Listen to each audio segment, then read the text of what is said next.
Comrades, members of the various SA governments, dear participants in the first sleep of SA heads of state, good morning. It was a great pleasure and an honor to be here today. A blessed date, a memorable date, July 6, 2024, here in Niamey.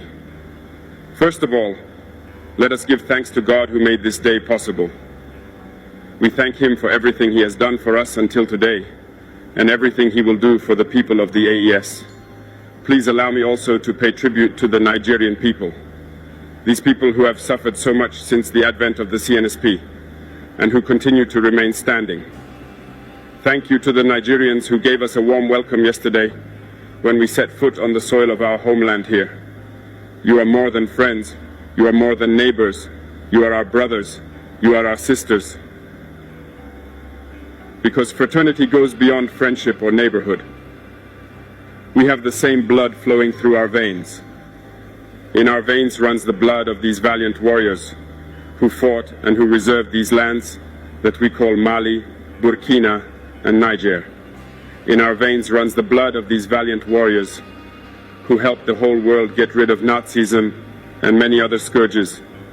In our veins runs the blood of these valiant warriors who were deported from Africa to Europe, America, Asia, or whatever, and who helped build these states during slavery. In our veins flows the blood of worthy men, of robust men, of capable men. And for this, let us be proud and thank you for being a national of the AES. Africa, this continent which has suffered so much and which continues to suffer because of the imperialists. These imperialists have only one cliché in mind: Africa is the empire of slaves. This is how they see Africa. For them, Africans belong to them. Our land belongs to them. Our basements belong to them.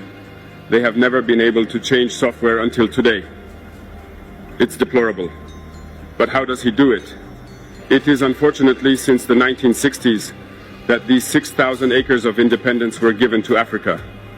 They just placed local valleys at the head, according to them, of their sub-prefecture to be able to continue to supply them. These local valleys that we are going to describe today as living room slaves have no other guide than to seek to live like the master, to satisfy the master, and to do everything that the master dictates. They steal, they plunder our states, take everything to the master, and their wealth is kept with the master. They do everything to live like their master and always satisfy him. When the master commands, they execute. Do you know who these parlor slaves are? We will explain to you what it is. These are individuals who have no dignity, who have no morals, who have no personality. But the slave master always knew how to identify these individuals. They are always ready to betray their brother to satisfy the master. They have betrayed us since independence, and others continue to betray us until today for the benefit of their master.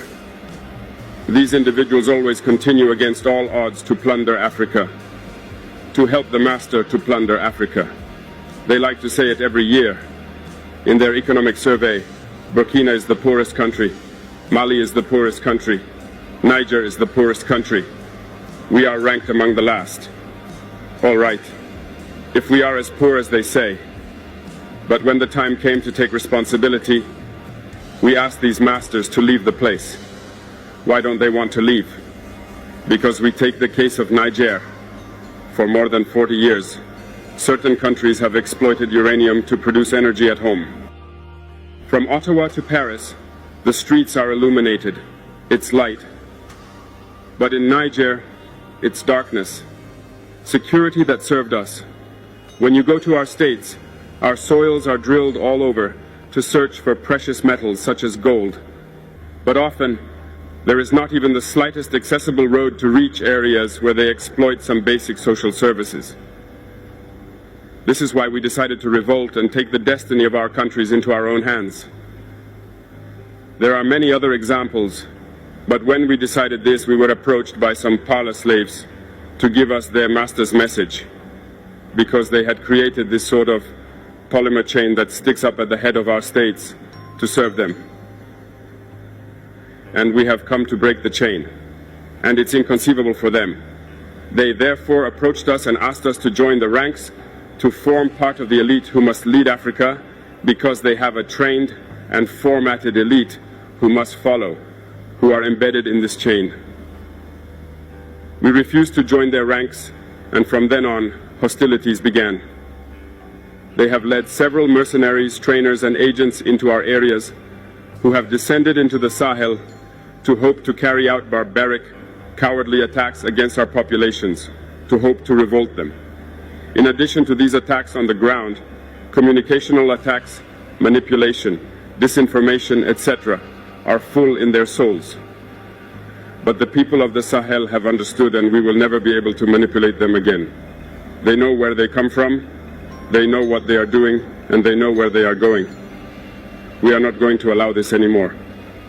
People are awake, and people are fighting today, not for ourselves, but for generations to come. And thank you all for the fight that is being fought. It never makes us cry. We are not going to tremble. We will face. We will fight for real independence, for our freedom. Because to scare the people of the AES, these individuals only have 3 terms in their mouths: democracy, freedom, human rights. Of course, their local values are only elected in a democratic process, free and transparent to, according to them, their values. What could be more normal that people want to impose this on us because they are the ones who make the rules, all right? We decided to take responsibility for ourselves. This is why on May 26, 2023, when Niger decided to turn the page, the slaves of Salon and their masters mounted the high horse. They put their local values forward and decided to wage war against the Nigerian people. We therefore said, whoever dares to attack Niger, we will face, because we will wage a merciless war until the last drop of blood for anyone who dares to attack our states. This word, this decision that we had yesterday, is relevant today and will be relevant tomorrow and forever. Thus, the AES was born on September 16, 2023, in a mutual defense architecture. But we found it necessary to extend and enlarge the AES architecture. What brings us together today must allow us to move into other areas in addition to defense, notably finance and the economy, infrastructure, health, education. Anyway, so on. I therefore hope that this moment will be a story for us that we will write for the AES, but especially for Africa and for the whole world. May God enlighten each and every one of us. May God inspire us in these tasks entrusted to us, and above all that, when we carry out all our work, may we have only one thing in mind: the supreme interest of our populations. On this, we pray once again to the good God that He accompanies us all in our various tasks, that He protects our fighters who, thanks to them, allow us to sit here and exchange around the future of our states. So be grateful once again, Nigerian people. Be united and united. People of the AES, thanks.